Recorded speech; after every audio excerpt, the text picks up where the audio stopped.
Hello friends, good morning. आज का topic है रिफंड। आप सोचेंगे कि जीएसटी में रिफंड का क्या प्रोसेस होगा, कि क्या मायने में रहेगा। जीएसटी तो भरना ही पड़ता है, रिफंड कहाँ से आएगा। सो यस, जीएसटी में रिफंड भी है। तो रिफंड मतलब कौन कौन सी सिचुएशन में हम रिफंड ले सकते हैं, किस चीज़ का रिफंड लेना है, कैसे लेना है, उसका प्रोसीजर क्या है, उसका टाइमिंग क्या है, वो सब हम आज के वीडियो में हम डिस्कस करेंगे। कौन कौन सी ऐसी सिचुएशन है जहाँ से आपको रिफंड क्लेम मिलेगा जीएसटी से, जीएसटी डिपार्टमेंट में से आप रिफंड क्लेम कर सकते हो। पहला सिचुएशन है कि excess payment due to mistake. Excess payment आपसे हो गया है, लाइक मैंने 1,000 रुपये भरने थे, 10,000 भर गए, तो 9,000 का आपको क्या करेंगे, मतलब आपको नेक्स्ट मंथ आप यूटिलाइज भी कर ही सकते हो कैश लेजर में होगा तो, मगर नहीं करना है तो आपको वो रिफंड भी क्लेम कर सकते हो। ठीक है। नेक्स्ट सिचुएशन है इलेक्ट्रॉनिक कैश लेजर, या वही हमने सपोज सोचा कि हमारा इतना टैक्स पेएबल आएगा तो एडवांस में भी हम जीएसटी भर सकते हैं, तो वो क्राइटेरिया में जाके आपने सपोज जीएसटी फाइल किया है, right.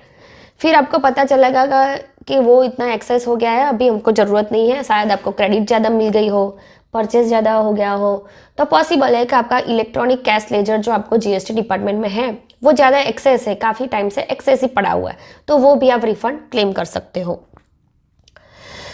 Export with payment of IGST, जैसे हमने प्रीवियस लेक्चर्स में हमने बताया था कि आईजीएसटी पे करने के बाद जो एक्सपोर्ट करते हैं 0.1% वाला, राइट, तो वो केस में भी हम रिफंड क्लेम कर सकते हैं। और दूसरा केस ये है कि हम बॉन्ड में गए, सपोज डॉक्यूमेंट्री एक्सपोर्ट में गए, तो दूसरा में उसमें हम जो अनयूटिलाइज होगा वो भी हम कर सकते हैं। टैक्स पे toward inward and outward supply, inward supplies, right, inward supply जो परचेज की हुई है सप्लाईज और services for export of goods, जैसे मैंने बोला है कि इनका वो उसको बोलेंगे हम आईटीसी, टैक्स क्रेडिट, ओके। तो उसका भी हम एक्सपोर्ट में मतलब किया है जो वो सर्विस लेके, तो उसका हम रिफंड क्लेम कर सकते हैं। Tax paid toward inward supplies to SEZ developers on payment of IGST और अंडर बॉन्ड और एलयूटी।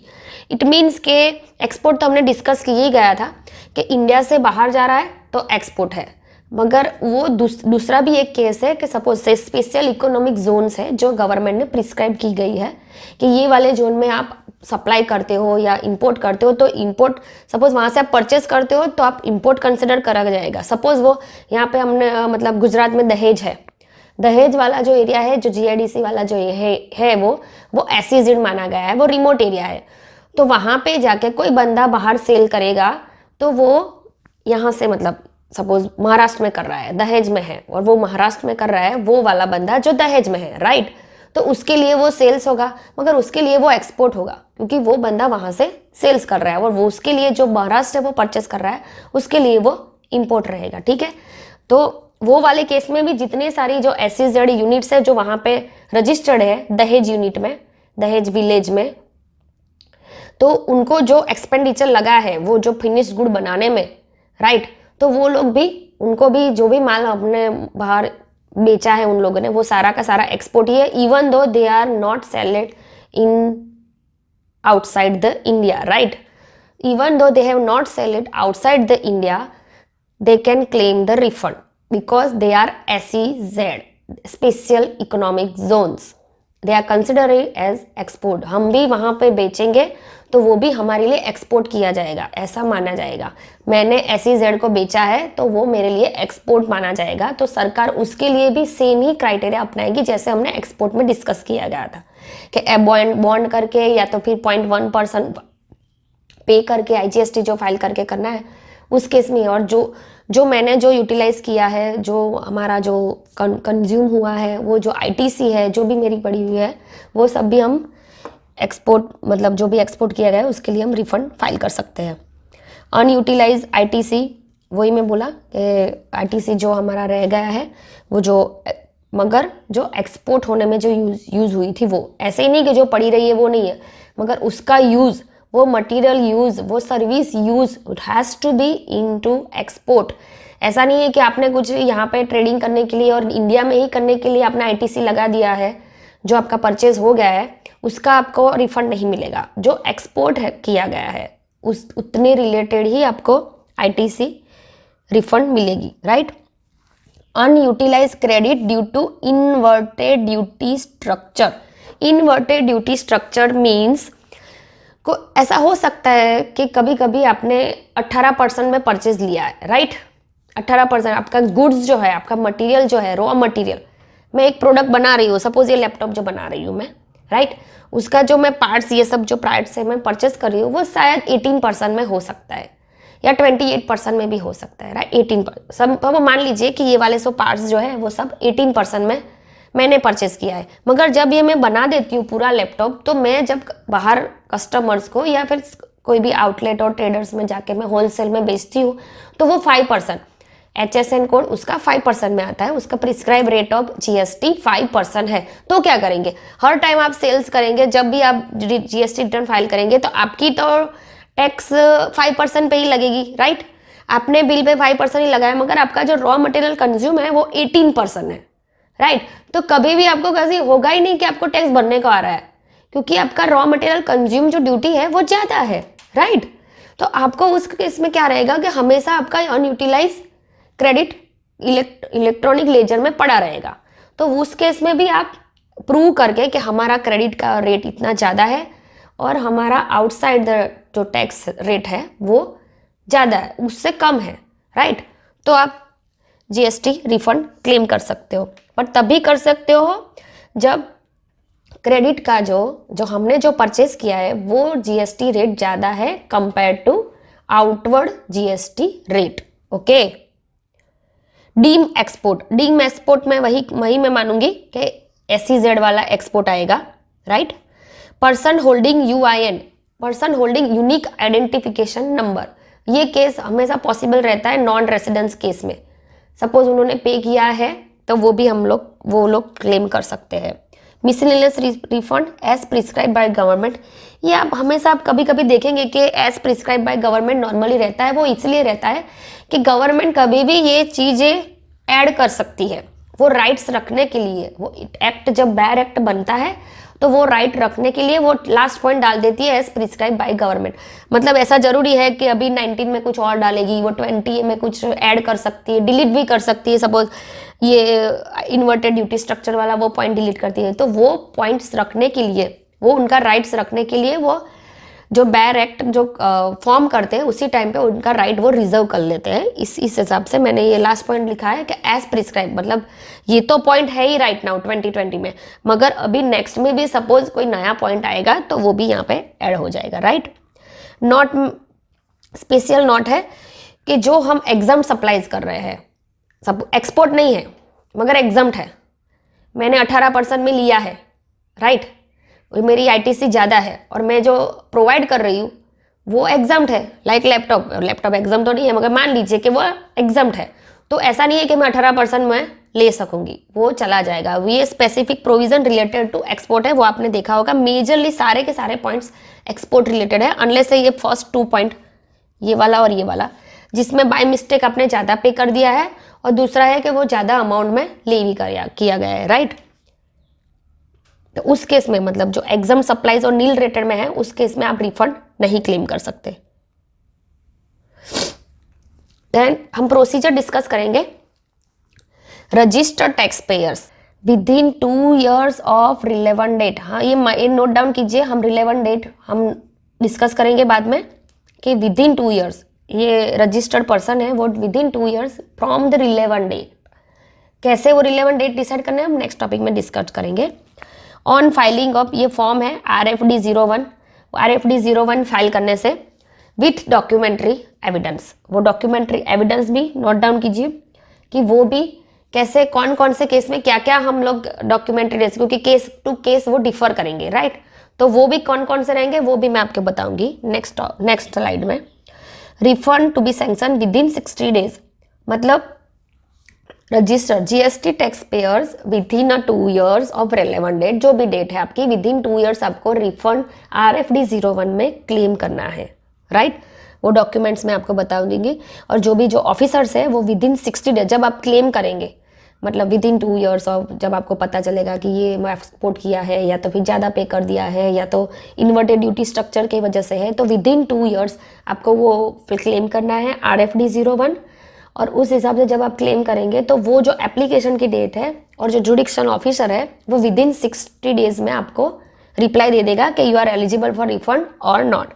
तो ऑथोराइज ऑफिसर वो 90% ऑफ रिफंड आपका वो क्लेम करेंगे RFD 4 में ड्यू वेरिफिकेशन और डॉक्यूमेंट फर्निश करने के बाद वो फाइनल सेटलमेंट ऑफ रिफंड आपके अकाउंट में डायरेक्टली जमा कर देंगे within 60 days. Yes, provisional refund will be granted subject to following conditions.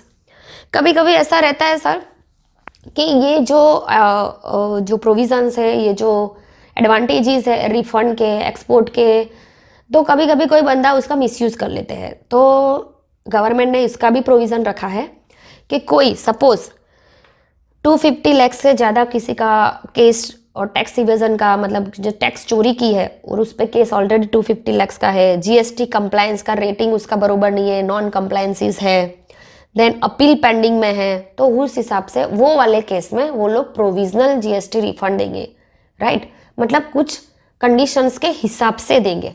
ये उन्होंने प्रोविज़न डाला गया है कि यो सपोज कुछ ये वाली कंडीशन में आप फॉल करेंगे तो वो कंडीशंस के हिसाब से, सब्जेक्ट टू कंडीशंस, उस हिसाब से आपको रिफंड प्रोवाइड करेंगे।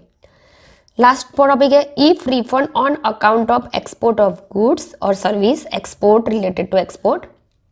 Okay, if officer is satisfied that the whole और part of amount claim as a refund in applicable is refundable। Okay, मतलब वो सेटिस्फाइड हो गया, आपने जो डॉक्यूमेंट और डॉक्यूमेंट्री एविडेंस जो भी आपने प्रोवाइड किए वो सेटिस्फाई हो गया कि भैया चलो बस सब कुछ ठीक है, तो वो इश्यू करेगा रिफंड फॉर्म RFD 05 में। मतलब उसका जो फॉर्म है, हमने RFD 01 में अप्लाई किया था, ये RFD 05 में वो मतलब ऑर्डर इश्यू करेंगे और वो भी 60 डेज में जैसे मैंने बनाया। और इफ रिफंड नॉट 60 डेज में हमने वो उन्होंने नहीं फाइल किया, मतलब उन्होंने नहीं वापस दिया, तो सरकार आपको इंटरेस्ट भी देगी क्योंकि उनकी वजह से डिले किया है। हमने तो टाइमली पे कर दिया है, मतलब विद इन 2 ईयर्स में हमने अप्लाई करना था, वो तो हमने कर दिया है। तो सपोज ऑफिसर्स जो लेट करता है, 60 डेज से ज़्यादा लेट करता है, तो उनको इंटरेस्ट हमको पे करना पड़ेगा। जैसे इनकम टैक्स में भी रहता है, लाइक जैसे हमने जो रिफंड का क्लेम किया है वो लोग नहीं टाइमली दे पाते तो उनको इंटरेस्ट भी पे करना है, वैसे ही GST में भी है, राइट। ये हम नेक्स्ट बात करेंगे कि डॉक्यूमेंट्री एविडेंस। जैसे मैंने बताया कि हम लोग को RFD 01 with documentary evidence file करना है। वो सिचुएशन वाइज कौन कौन से रहेगी डिस्कस। एक्सपोर्ट ऑफ गुड्स रहेगा, तो मतलब गुड्स की एक्सपोर्ट रहेगी, तो सर्विस की नहीं, गुड्स की, राइट। तो आपका statement containing a number, date of shipping bills, bill of export, number and date of relevant export invoice, right. ये सब आपको रेडी रखना है। अभी सपोज एक्सपोर्ट ऑफ सर्विस है तो क्या रहेगा, तो date of invoice, bank realisation certification, foreign inward remittance and certification, वो रहेगा डॉक्यूमेंट्री एविडेंस में। डीम एक्सपोर्ट जैसे SEZ, like statement containing the number and date of invoice along with other evidence as may be notified by the government. Inverted duty structure like 18% और 5% वाला example. Number and date of invoice received issue during the tax period, like जो 5% वाले, मतलब कम rate वाले जो मेरा sales है वो वाले इनवॉइस, राइट। और अनयूटिलाइज इनपुट टैक्स क्रेडिट, जो हमारी अनयूटिलाइज टैक्स क्रेडिट जो हमने मतलब यूज़ करने के बाद भी अनयूटिलाइज पड़ी है, वो वाली tax credit. And on account of rate of input higher than tax outward supplies, like जैसे मैंने बताया था। डिफरेंस इन सप्लाई नेचर, उस केस में आपको करना है details of transaction consider as intra state supply but which is considered as subsequently held as an interstate supply। excess payment of tax, excess payment of tax मतलब आपको claim ज़्यादा दे दिया गया है, राइट। मैंने ऐसे बोला था कि 100 से जगह आपने 1000 पे कर दिए, तो उस केस में आप ये वाले जो मतलब जो आपने अमाउंट पे किया है वो चलान आप प्रोवाइड करके आप एक्सेस का वो रिफंड ले सकते हैं। ये हमारा है रेलेवेंट डेट का शेड्यूल। जैसे मैंने बताया था 2 ईयर्स में आप लोग रिफंड क्लेम कर सकते हो, मगर कौन कौन के सिचुएशन में, राइट। तो 2 ईयर्स, सपोज आपने गुड्स एक्सपोर्ट किया है outside the India by sea और एयर। बाय सी मतलब वाया शिपमेंट, और वाया कार्गो मतलब बाय सी, और via airfreight by plane, okay. तो आपका डेट कौन सा रहेगा? The date on which ship और aircraft which such good are loaded and leaves the India. मतलब लोडेड मीन्स वहाँ पे लोड भी हो चुका है वो गोडाउन में, मतलब जाके आपने लोड भी करवा दिया है सी के एयरक्राफ्ट में। सी और एयरक्राफ्ट मतलब कार्गो और एयरक्राफ्ट दोनों में लोड भी हो गया है, अंदर पहुंच भी गया है, और उन्होंने इंडिया छोड़ दिया है। वो पहुंचा है उससे कोई मतलब नहीं है, जैसे इंडिया छोड़ा है वहां से 2 ईयर्स वहां से वो काउंट करते हैं, राइट।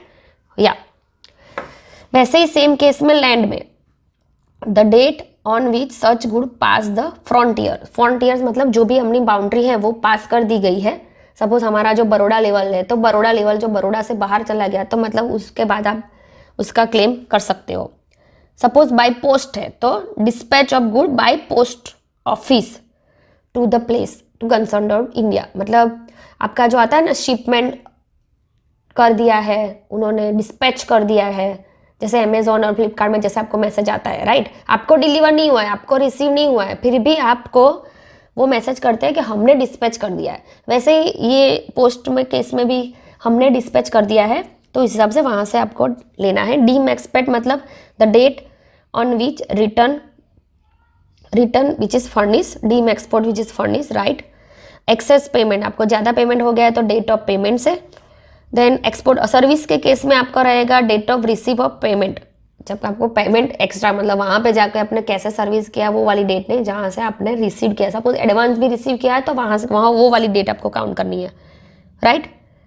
और मतलब कंप्लीटेड प्रायर टू रिसीव, और इस केस में payment for received in advance मतलब डेट ऑफ इनवॉइस, राइट। और कभी कभी ऐसा भी होता है कि आपने बाद में लिया है और डेट ऑफ इनवॉइस पहले ही इशू कर दिया है, तो वो उस केस में डेट ऑफ इनवॉइस आएगा।